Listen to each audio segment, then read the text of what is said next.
give you a tutorial. Aung San Suu Kyi. Aung San Suu Kyi? Yep, you've got it. Not a problem. No. Aung San Suu Kyi. I last saw my wife 18 months ago. On that occasion, I was allowed to share her detention for about 3 weeks. Since then, I have been refused a visa to visit my wife in Burma. I last received a letter from her about a year ago today. All contact is ceased. I'm sorry I can't give you any more encouraging news of her.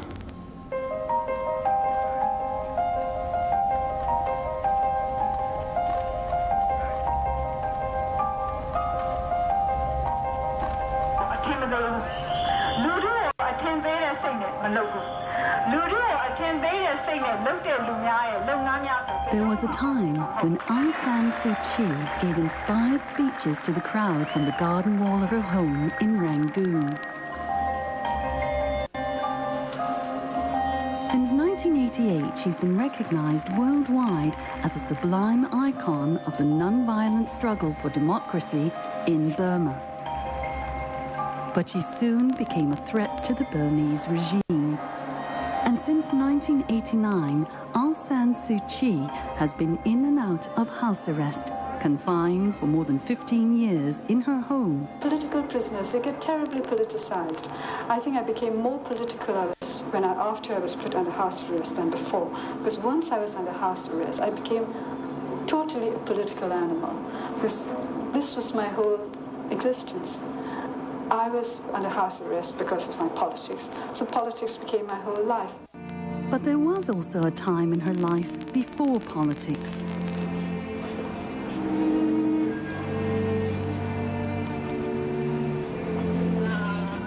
Only a few are aware that Aung San Suu Kyi once led an entirely different existence among Oxford academics with dinner parties and the British husband, 2 sons and a dog. A life and a family she abandoned abruptly and with fateful consequences. You decided to commit yourself to the country, to Burma. That meant leaving behind your husband and 2 sons. And this must have been a terrible dilemma. I never answer personal questions. If your life was able to be reeled back 20 years, what would you like to see different that was done? Do you have any regrets? Would you have done anything differently?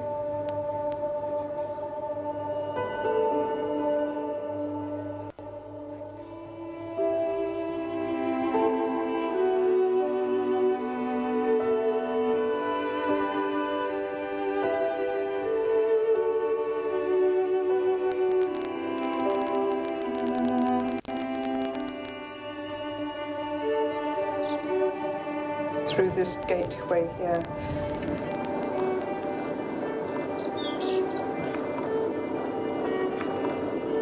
And they lived in that room there, that big room on the left-hand side of the front door.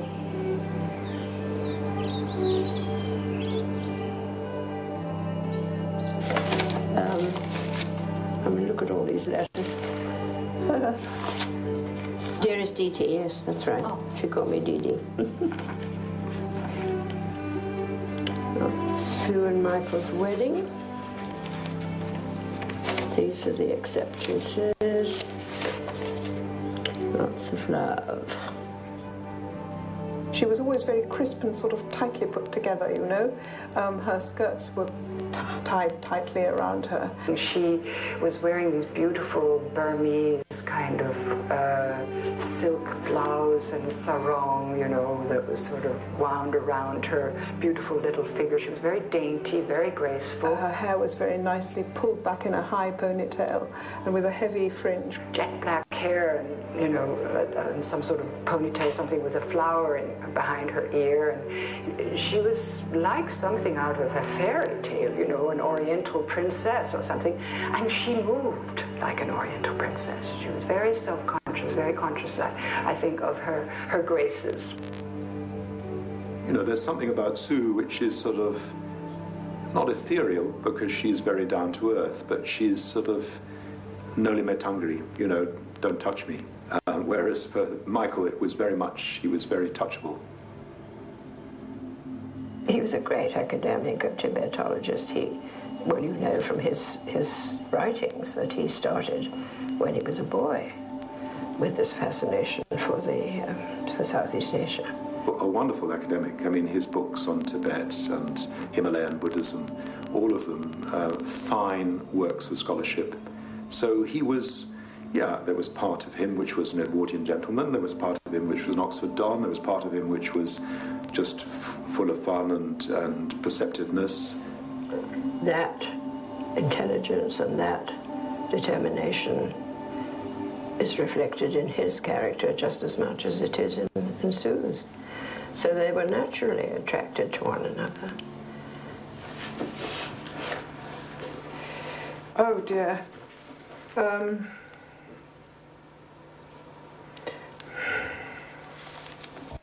Yeah.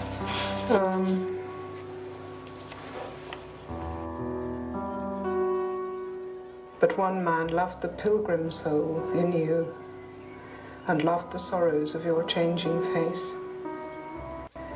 And bending down beside the glowing bars, murmur a little sadly how love fled, and paced upon the mountains overhead, and hid his face amid a crowd of stars. Where do I live? Our home has been in Oxford in England since 1975. Although, of course, as a family, we've been visiting Burma very frequently up till 1988, when it all exploded.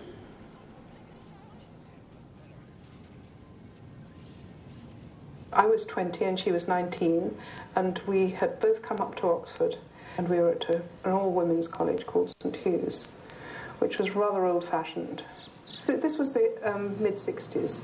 The sexual liberation really came to England in the 1960s, and most of the people in my year were, you know, desperate to get boyfriends, have affairs, you know, live the life.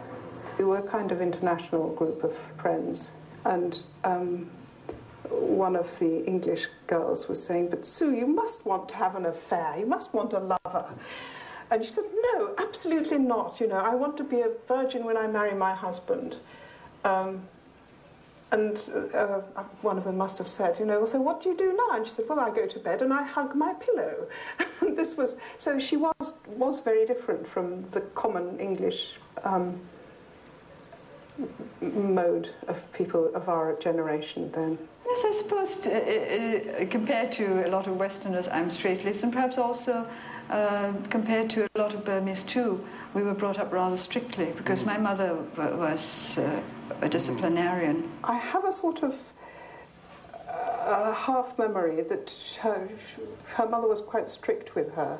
Actually, I don't remember her talking about her very much, because in England she was looked after by Lord and Lady Gore Booth. Lady Gore Booth's husband, Lord Paul Gore Booth, was the ambassador to Burma from 1949 to 1953. At that time, Burma was a British colony. Our friends said, "Rangoon? Where's Rangoon?" No, he'll soon be back. And Rangoon became, you know, it affected the rest of our life. We saw Sue with her mother at diplomatic functions and that sort of thing. She was in the government. She was Minister of Social Services. She was a remarkable woman. I think she had these two sides. She looked Burmese, she dressed Burmese. Of course, she also wore jeans, she also wore very casual clothes, but she never disguised herself as anything other than what her cultural, ethnic, you know, background.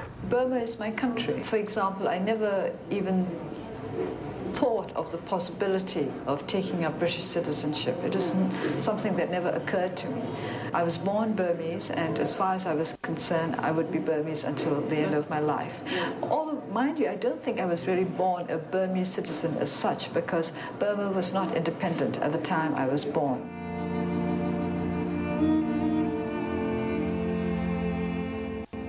Aung San Suu Kyi was sent to England to receive what her mother considered to be a proper education. But she became a third daughter in our family, and my family get very annoyed because I always said that she was the most dutiful of them all. She was always the first one to offer to wash up or wear. Still retained all the traditional graces of her training, and yet full of charm, full of fun, very intelligent. She has a very, very sweet and very loving and very sensitive and kind of all-embracing side, but she also has a very, very iron, hard, determined, you might almost call it a ruthless side to her character, that she will pursue her goal, whatever it is, to the end. It is with a sense of great pride and much joy that I've come here from the other side of the world to accept on behalf of my brave wife, Sue, this high honor. It is a role I've had to play many times, and our sons too. Not as her political spokesman, but simply as members of her immediate family who enjoy the freedom to travel which she is herself denied. Sue is inspired by the certain knowledge that her country will only blossom when the hand of fear is lifted from her people and their talents are thereby released. She believes this can only happen when all put aside their differences to establish civilian rule based on the popular will.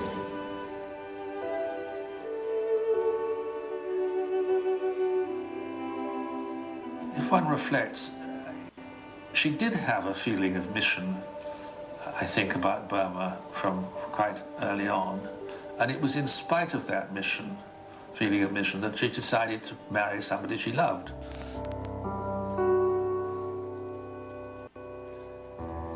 The Burmese style wedding was in our home with Evelyn and John, Michael's parents. It was a lovely ceremony. At their Buddhist wedding, on the sitting room floor of Paul and Pat Gorboo's house in Chelsea, I was one of those who walked around them with the holy thread. What a wonderful bond that was to prove to be. She had many challenges to overcome, really. In marrying a foreigner, in living in another country, in bringing up her children, in not finding anybody in her own country whom she could look up to as a possible leader, successor to her father, or even to someone that she might join with in marriage.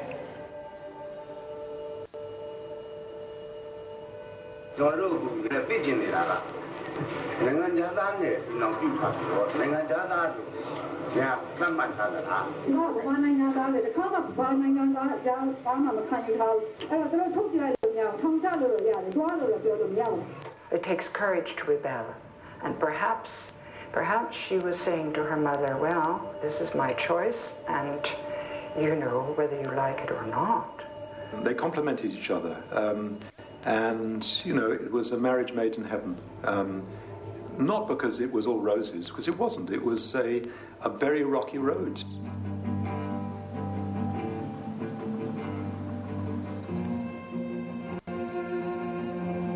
The marriage started with the conventional assumptions that the husband is more important than the wife, and that in spite of everything that Michael did subsequently, I think there was that element to the marriage.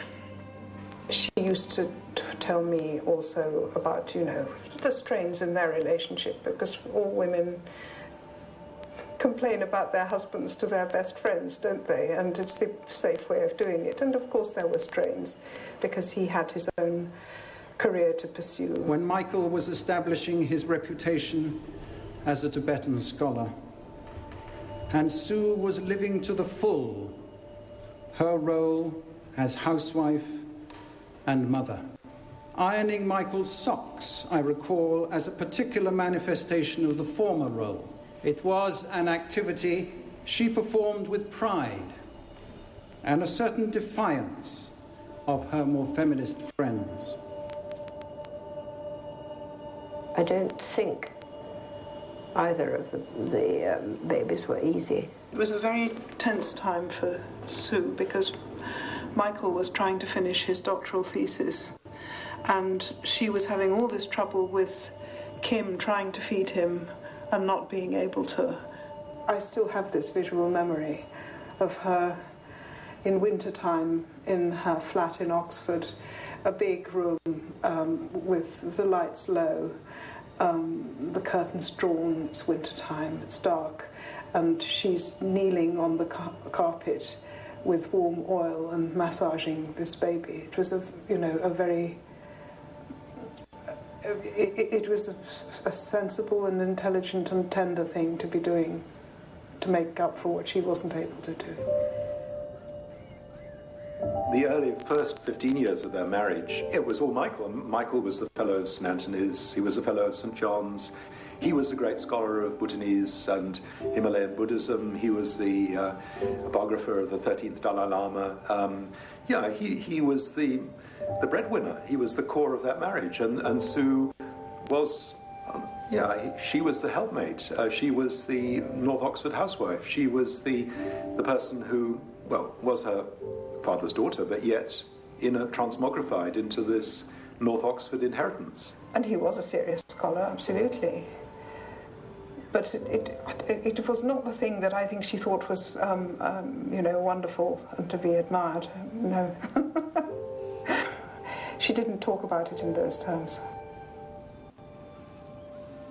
From the vantage point of the 80s, my image of Sue was very much of someone who was casting around for a role for herself, for a position for herself. And she said, well, is this my destiny, to be an North Oxford housewife and to be, the partner of an Oxford Don? She was becoming more serious, more focused, more determined, more ambitious. Sue, at some stage in the 80s, was contemplating a PhD, and I remember advising, she was thinking of going to Michigan or doing a PhD at SOAS. All those years spent as a full-time mother were most enjoyable and rewarding. But the gap in professional and academic activities, although I did manage to study Tibetan and Japanese during that time, makes me feel somewhat at a disadvantage compared to those who were never out of the field. She tried to do this postgraduate work and was refused by the college that she applied to, and so then she started writing her father's biography. She gave me this book and she said, this is about my father, and I then understood who she was, but I didn't know who she was. She never talked about it when we were young. In January 1947, Suu Kyi's father, Aung San, led a delegation to London to negotiate independence with the Labour government of Clement Attlee. There were many in Britain, including opposition leader Winston Churchill, who would have had Aung San tried for war crimes. Less than 4 years earlier, he had presided as Minister of War in the Japanese-backed Burmese administration in Rangoon. My colleagues and I have come to London in response to the invitation of His Majesty's government in order to discuss constitutional questions of Burma. The demand of our people is complete independence. Her father, General Aung San, was assassinated on the 19th of July, 1947. When he was assassinated, he is only 33 years old. All this life is only on one goal, that is to have Burma liberated from the British. When I was young, I could never really separate my country from my father because I was very small when he died. And I'd always thought of him in connection with my country. So even now, it's difficult for me to separate the idea of my father from the concept of my country.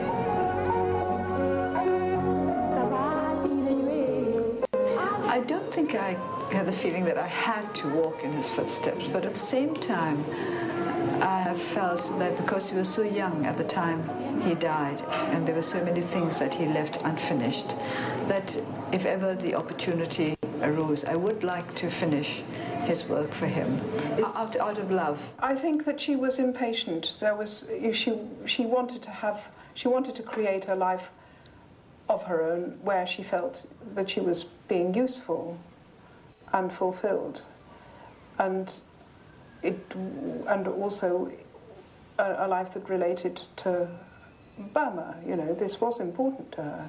I think to some extent it must have been so, or she wouldn't have written a letter to Michael when she got married saying, look, if my country calls, I'll be gone. I only ask one thing, that should my people need me, you would help me to do my duty by them. Sometimes I'm beset by fears that circumstances and national considerations might tear us apart just when we're so happy in each other that separation would be a torment. And yet, I'm sure that love and compassion will triumph in the end. He did say, didn't he, more than once, that he knew when he was marrying her, if the choice came, she would go to her country. She had always warned him, and he said he would accept this, and he would understand, and he would help her to do it, which he did, in every possible way when it did happen. It was a quiet evening in Oxford, like many others. The last day of March, 1988. Our sons were already in bed, and we were reading, when the phone rang. It was like, you know, when you're dying, it's just the slight knocking at the door. You know, it's something which is almost imperceptible. And it was just the call at 11 o'clock at night saying that her mother had had a stroke and would she go back to Burma to look after her, Dorkin Key. And yeah, that was the demand, that was the call. But at that stage, I don't think Michael sort of realized the full Monty. He didn't realize that this was it. The balloon had gone up.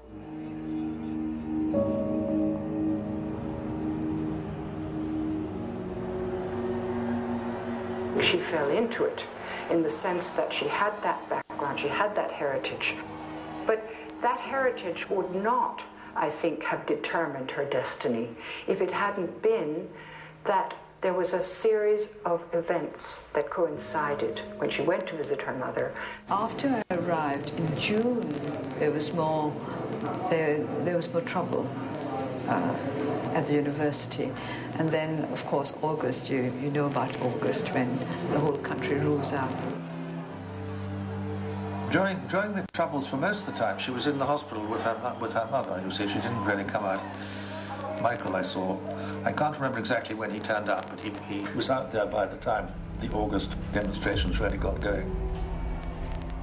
I had met her the year before because the family came out the year before, and in a quite relaxed way put their children through the ceremony of novices, Buddhist novices,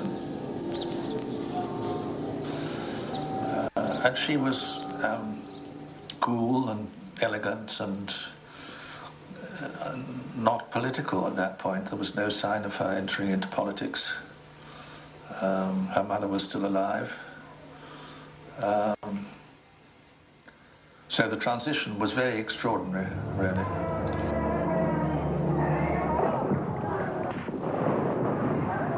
At first, we were expecting her big brother to be the leader of Burma one day, but he didn't turn up to be like that, not at all.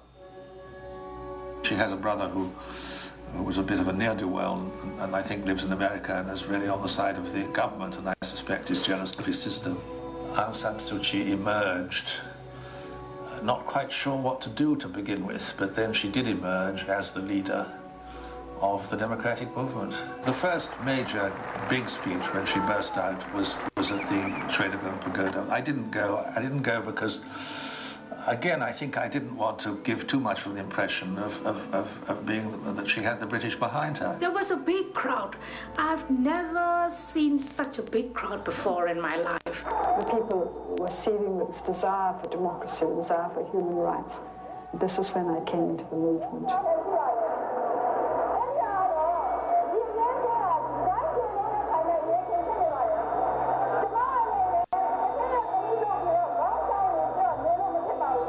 At first, I thought that she was just another general's daughter. That was my first impression because I never met her before, personally. And then she started talking to the people. So I was overwhelmed by her speeches. I was shocked. Oh, this is the one we were looking for. She's the true leader. I could imagine that scene. I was very much impressed. This is the one we were looking for. She made a very effective performance there. She obviously took to politics like a duck to water. I thought that she was very sincere, very charming, very beautiful. And she was very outspoken. And then she said, as a daughter of Aung San, as a daughter of an independence hero, she knows very well that she must do something for the people. And she's ready to sacrifice for the people. That's the first one. And it really hit all of us. It really touched all of us. And then after that, so I decided I'm going to support her no matter what. On the 2nd of January 1989, Aung San Suu Kyi's mother is buried.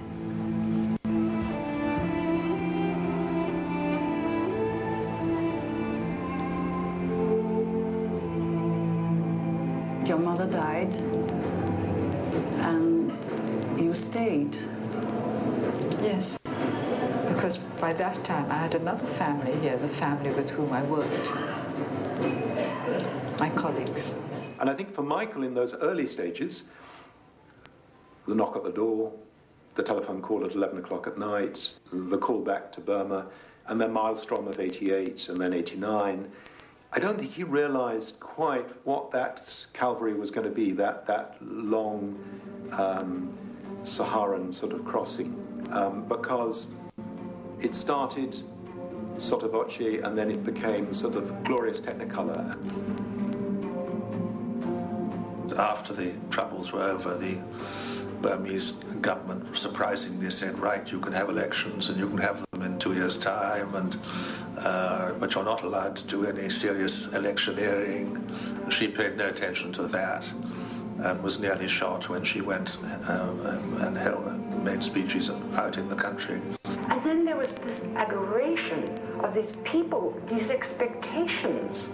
She was suddenly elevated to this pedestal. National League for Democracy had very strong support from the people right from the beginning. And this support got stronger and stronger as 1988 ended.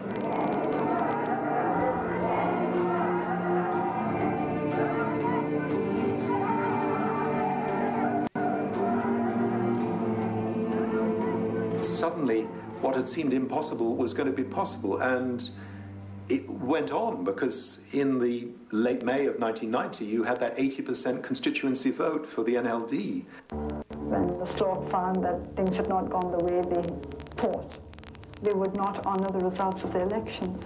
More of our leaders were arrested, and the Stork started taking steps to make it difficult for the NLD to function as a political party. What shall I say? They are very cunning,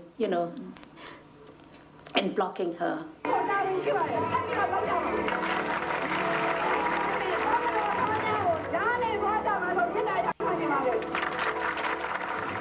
When she went to Irrawaddy Delta, she was blocked and she was stranded there for 5 days on a bridge. And then she may have some biscuits in her car, but how about going to the loo? Some of my friends, accompanied her But because they formed an early party in '89, and they told me she could stay without sleeping, she could stay without drinking or eating for quite some time. So in terms of controlling herself, she can go on fasting for days. She was quite used to. So that's good for her, you know, staying for house arrest for 6 years for the first time. On the 20th of July 1989, Aung San Suu Kyi is placed under house arrest by the military. So the rumors are there all the time. The military will put her under house arrest, you know. But then that day, somebody came back and said to me and to all the others in our house, lots of soldiers are around Aung San Suu Kyi's house. Somebody who lived on the same road as I do came to tell us quite early in the morning that there were troops and barricades at the top of the street, and that he thought that something was going to happen. We were expecting to be arrested that day. Yeah. Well, they did come in, but they didn't arrest me. They arrested the others, took them out of Why the garden. didn't they arrest you? Well, they placed me under house arrest. They put me under different section of the law. Yeah, why I think I was do under that, 10B. I think probably because I'm my father's daughter. Yes.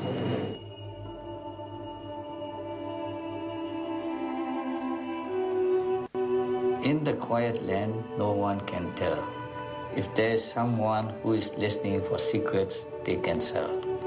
The informers are paid in the blood of the land, and no one dares speak what the tyrants won't stand. In the quiet land of Burma, no one laughs and no one thinks out loud. In the quiet land of Burma, you can hear it in the silence of the crowd.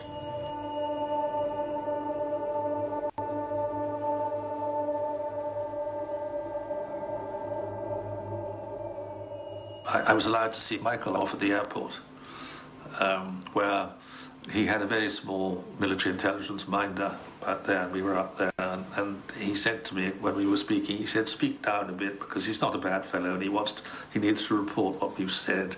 So he had a good sense, you know, he was prepared still to have a good laugh at things, which was very encouraging. In July 1990, Michael accepts the Sakharov Prize on behalf of his wife. Michael seemed to be fairly accepting of the situation and, you know, fairly kind of, how can I put it, resigned, but also extremely active on her behalf. Yes. All right. I will convey this to her when I can. You have not had the possibility to meet her in 18 months. Then this is not, they say it's, how do you call it in English, arresto domiciliario? House arrest. It is house arrest. But it is this is not house arrest. Well, it's very strict. This is total isolation. Isolation, incommunicado. Incommunicado. I have only rumor and conjecture. But I will say that 18 months ago, when I was with her, she was treated courteously by her guards. It was clear from her letters a year ago that that appeared to continue. There have been conflicting rumors about her condition since then. What I do know for sure is that the regime has applied very, very strong pressure on her to go into exile. They have offered her freedom if she chooses exile. Well, you know, the family is, of course, very important, but then the question always arises when you are politicians or when you are activists, what will you do? No? If you are always looking back to your family, sometimes you cannot make a decision.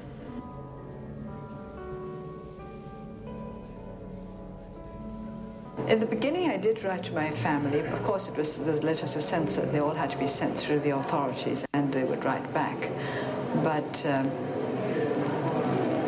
towards the end of 1990. Then I didn't communicate with my family anymore. Not anymore? Why not? It is because I did not wish to communicate through the authorities. In the early first 20 years of their marriage, she was the North Oxford housewife. And of course, after 88, that completely turned on its axis, 180 degrees. And it was Michael who was not the focus any longer. It was Sue that was the focus. And Michael was there to provide the support, to bring up the children, to drive them to school, to make their meals.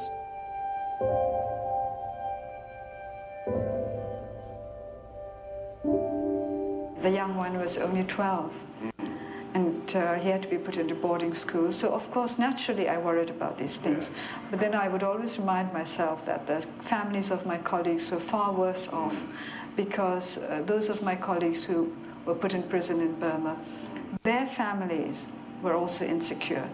So they would have had to worry about their families as well as coping with prison conditions, whereas I didn't have to worry about my family at all. I knew they were safe. Yeah. In the 90s, then the reality began to dawn. Here he was, a single father in Parktown, almost retreating up into the attic, because at some stage, the Parktown house was let and he was up in the rafters, looking after his children, being as good a father as possible.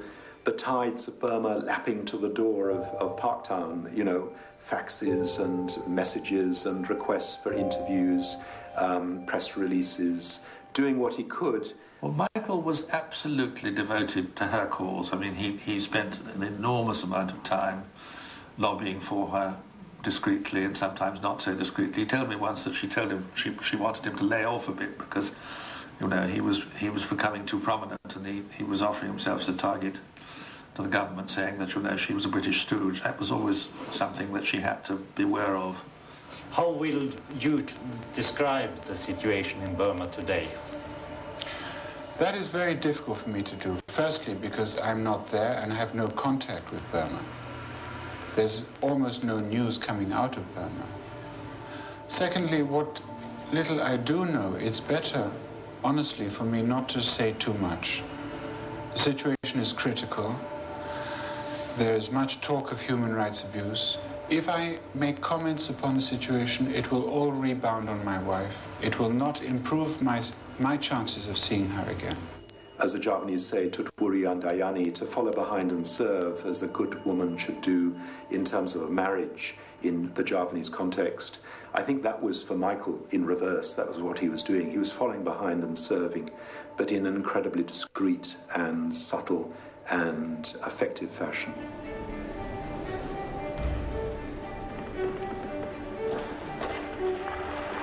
He was carried away in a whirlwind of efforts and initiatives and awards that he accepted and his children accepted on her behalf, one prize after the other.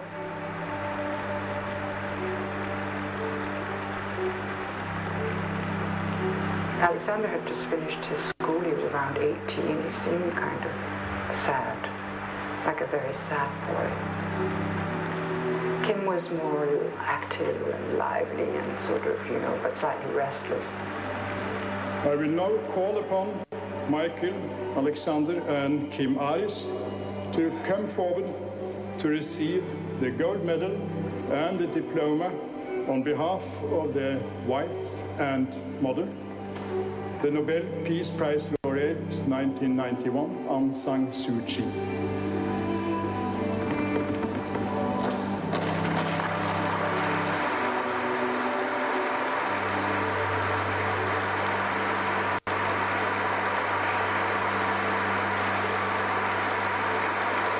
It's a tough one. I think if you're a child, it's a very tough one.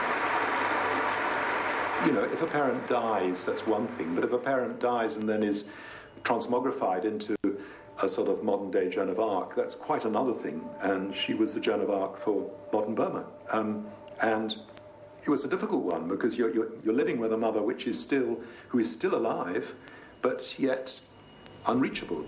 This is the second time that my younger brother and I have accepted a great prize for my mother in Norway.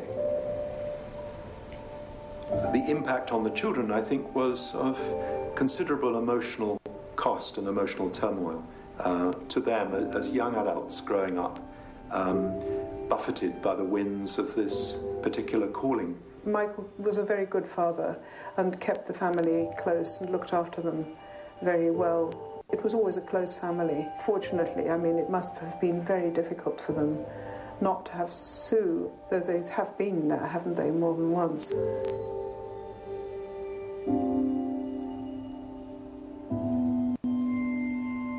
They took away the children's Burmese passports. The children had been holding Burmese passports, but they took them away immediately after they went back to England. And so in December, my husband came alone. But after that, they were not allowed to come until 1992. The ideal of the mother is the one who nurtures, protects her children against the world, and who is always there. If you somehow set aside your children at any point, you will be judged harshly. To blame Sue, as some commentators have done, for sort of dereliction of her duty as a mother, well, what about the Buddha, you know, leaving his family at the age of 32, or Mandela? If you are a father, you will be seen as someone who abandons your duties to provide, but not so much the intimate, loving nurturance, you know, side that we all need and that everybody wants. Although my mother is often described as a political dissident who strives by peaceful means for democratic change, we should remember that her quest is basically spiritual. As she has said, the quintessential revolution is that of the spirit. And where she gets the strength from, I don't know. But she does get it. I think from Buddhism. I got given that by a Burmese abbot in Mandalay first time round. In Buddhism, we are taught that the four basic ingredients, if you like, for success are, first of all, you must have the will to want it, to want something. And then you must have the right kind of attitude. And then you must have perseverance. And then you must have wisdom. And so you combine these four and you get where you want to get to. Every day of the week in Burma's official media, Sue is vilified, calumniated, slandered, taunted, ridiculed, and insulted. In the cowardly way adopted by soldiers who have lost their sense of honor and dignity, she has no right of reply. Even if she did, she would be the last person to reply in kind, for she has never stooped to personal abuse. Instead, she invokes those timeless principles of human justice, dignity, and non-violence that derive from her Buddhist faith. Sue was never a religious person, not a spiritual person, not a goody-goody sort of, you know, born-again Buddhist. But I think she has tasted what that tradition is all about. She has walked the Buddha's path in a very sort of unostentatious way. I mean, as the Buddha said, you know, it's not in sacred books, it's not in my teaching, you know, it's the only thing which is of value is what makes you understand the truth. And I think that that has happened for Sue. It's not happened in a context of retreats, it's not happened in the context of a Zen monastery, it hasn't needed to, because that particular path has brought her face to face on a day-to-day basis with the truth. Loneliness comes from inside. You know, people who are free and who live in big cities, you hear so much that they suffer from terrible loneliness.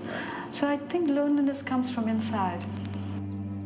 In July 1995, the military junta suddenly announces that they intend to release Aung San Suu Kyi from house arrest. Today, her English husband was waiting to hear if her release was genuinely unconditional. Like all of us, we're simply waiting to hear it from her own lips.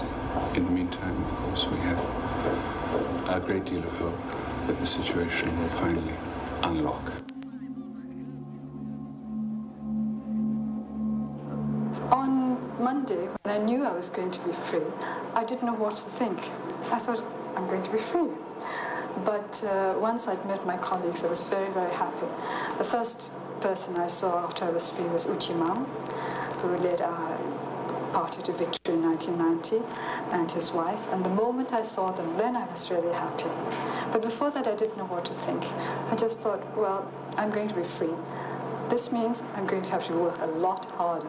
They'd confined her for many years. They then tried the experiment of letting her out, hoping, I think, that the populace would have forgotten her, and it became very clear that they hadn't forgotten her.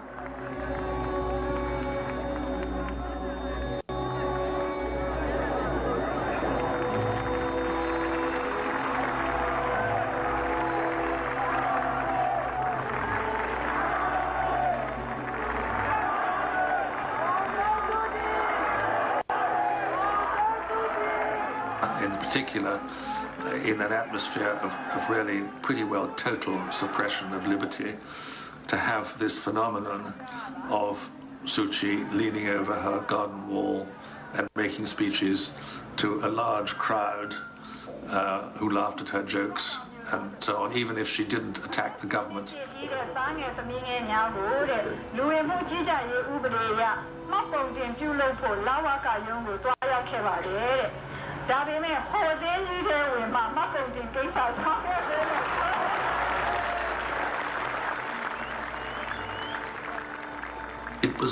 It was obviously intolerable. It was something that really couldn't last. One had the feeling that it was doomed. Today, she is no longer exactly a prisoner in her house after 6 years of house arrest. She was released from the prison that was her home into the prison that is her country. It is for that reason, again, that she cannot be here tonight. That I, this fraud, find myself standing in her place. She asked me to convey to you her great love and her great esteem. And when I next talk to her on the telephone, with your permission, I shall, if I may, convey your love to her. Do something.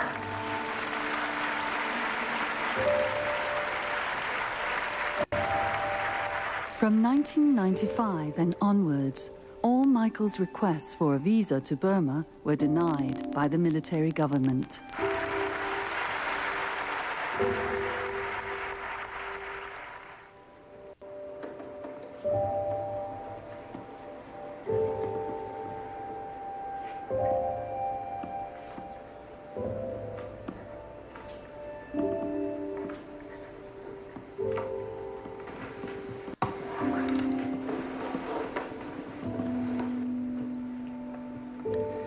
Wenn de dood is op de lippen, moet je niet je courage verliezen. When death is on one's lips, you must never lose your courage. Michael was just like that, never giving up, always loyal, never losing his courage. I don't think that Michael's death was anything she expected, and I think that must have been a terrible blow.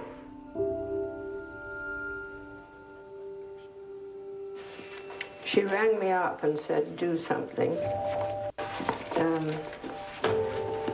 And when I saw him, there was nothing I could do. It was too late.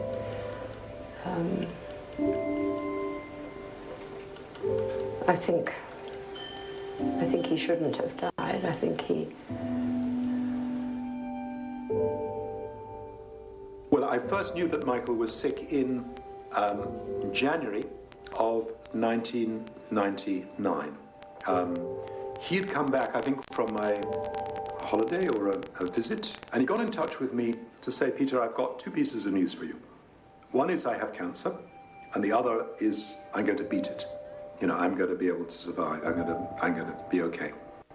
And I went to see Michael, and I kept in sort of touch with him in those months up to his death on the 27th of March. And a very significant date was his birthday, and it was the date of the Battle of Maitila. It was the beginning of the road to independence, of full independence in Burma after the end of the war. And in that time, all those who had been Michael's had known Michael, and from the Dalai Lama to the Philippine government, offered all sorts of resources to bring, you know, a hospital plane to take Michael to Rangoon, and all sorts of resources were offered. It wasn't as though that Michael was bereft, because he wasn't. When Michael was dying, Aung San Suu Kyi, at first she thought that he might get a permission to come back to Burma. Because, you know, even if one person is sentenced to death, his last wish was always fulfilled. The last wish, if one person is about to die, the last wish is always fulfilled, but not in their case. I mean, these generals, being the people they are, you know, sort of played with them and allowed them some contact, and they would cut off the phone, or they would, you know, these are voyous, you know, they're gutter snipes. They have no nobility.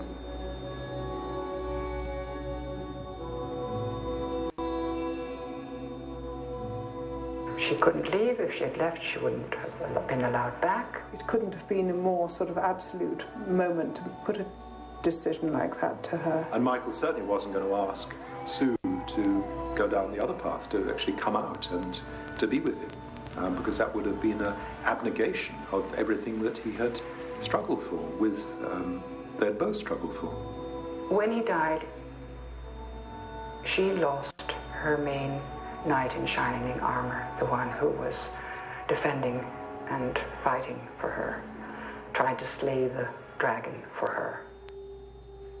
I'm so fortunate to have had such a wonderful husband who always understood my needs. Nothing can take that away from me. You know, I mean, the crematorium is not the most elevated of environments, but Sue sent a bouquet of flowers. But it wasn't a bouquet of flowers. She just sent her children out into the meadows to gather whatever flowers they could find. And those are the flowers which were put on his wreath on the memorial. And it seemed to sort of sum up, you know, there was a sort of beauty to that. It was almost as though al fresco, it was, you know, it happened à l'improviste, as the French say. This next reading is one for which my father had a particular fondness. It's called The Salutation to the Dawn. Look to this day, for it is life, the very life of life. For in its brief span lie all the verities and realities of existence. The bliss of growth, the splendor of action, the glory of power. For every yesterday is but a dream, and every tomorrow is only a vision. But today, well lived, makes every yesterday a dream of happiness, and every tomorrow a hope. Look well, therefore, to this day.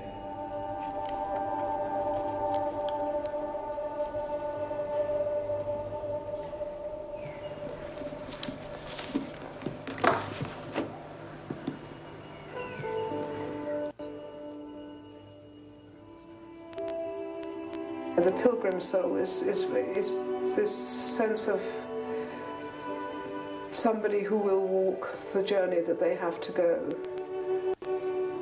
And, you know, not be afraid, not flinch from it. I think that's what it means.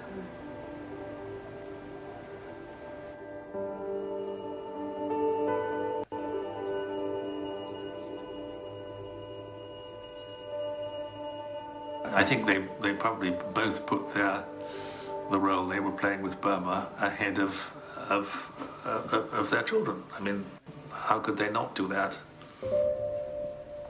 The Buddha, you know, he left his son, he left his wife, and he went out into the forests to gain the secret and to gain through to enlightenment. And what Sue is doing for Burma is gaining through to enlightenment in a political sense. This is the, she is there bearing witness. She may die bearing witness, but even if she dies bearing witness, that resonance, that momentum will continue to resonate throughout Burma's modern future.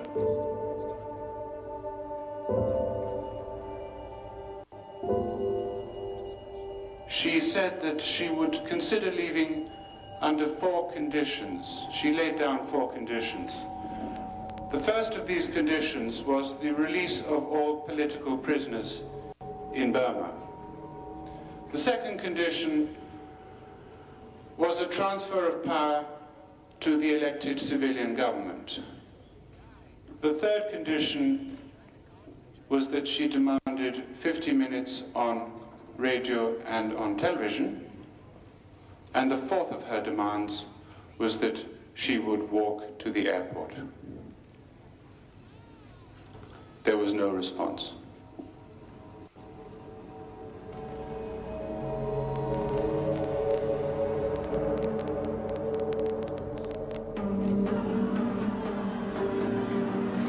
I didn't come here and say, you've got to work for democracy. It's the people of Burma who ask for democracy because they know that until they have the kind of political system that guarantees their basic rights, they will have to live in fear and insecurity forever. The situation in Burma is as gloomy as 40 years ago. The situation is the same under this military regime. No, you see, freedom of speech, no freedom of expression, and no human rights at all. The situation is the same. And people cannot see any way out. The idea of real freedom, which I've always said is freedom from fear. You know, you can be, I was a prisoner, but I felt that I was free because I was not frightened. And I thought that a lot of people who were out there were living in such difficult circumstances. Perhaps they were less free than I was. Perhaps they were frightened. And if they were frightened, they were certainly less free than I was. So for me, real freedom is freedom from fear. Battlefield is not in Norway.